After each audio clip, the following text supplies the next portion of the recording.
The men of old were wise men. They knew what to do. They knew what to do.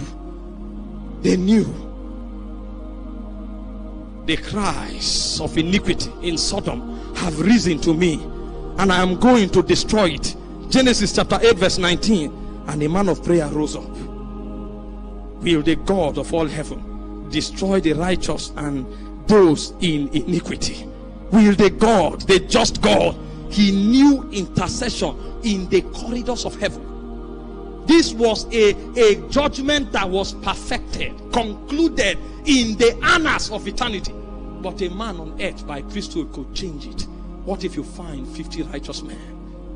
Say, if I find 50 righteous men, I will spare the city. What if you find 40 righteous men? What if you find 30? What if you find 20? He stopped at 10 because he thought Lot had learned something. But unfortunately, all Lot knew to do was to raise cattle. He didn't know that the prosperity of Abraham was born on altars. In Genesis chapter 12 verse 7, the moment he entered Bethel, he built an altar. In Genesis chapter 12 verse 18, the moment he shifted from Bethel, he built an altar. He littered everywhere with altars. That's why his prosperity is invincible. You can't fight him. And Lot could not raise 10 righteous men.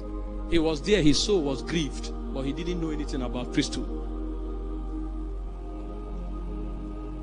This is not a time to show that you know scriptures. It's beautiful, but make sure your altar is alive. Else you are a talker. You have no witness.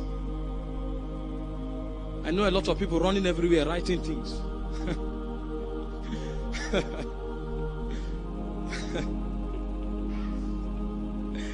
One of the 9 voices in the courts of heaven is the voice of the church of the firstborn, and that voice is the voice of intercession.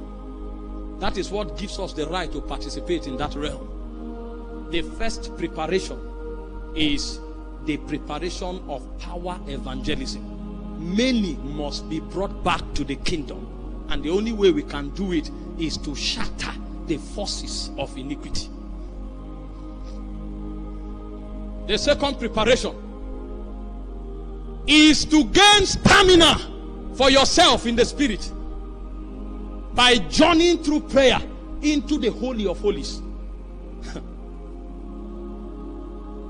What you know in your head will fly the moment there is crisis. It is what you carry in your spirit that will speak. When you see a man under pressure, that's what you know the stuff is made of.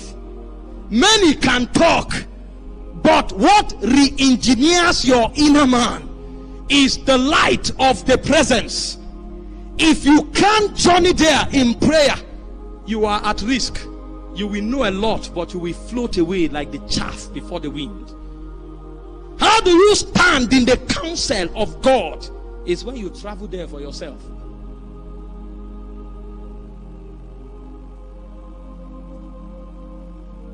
In Romans chapter 8 verse 9, Paul said, you are not in the flesh. He said you are in the spirit. If you have the Holy Ghost in you, you are in the spirit.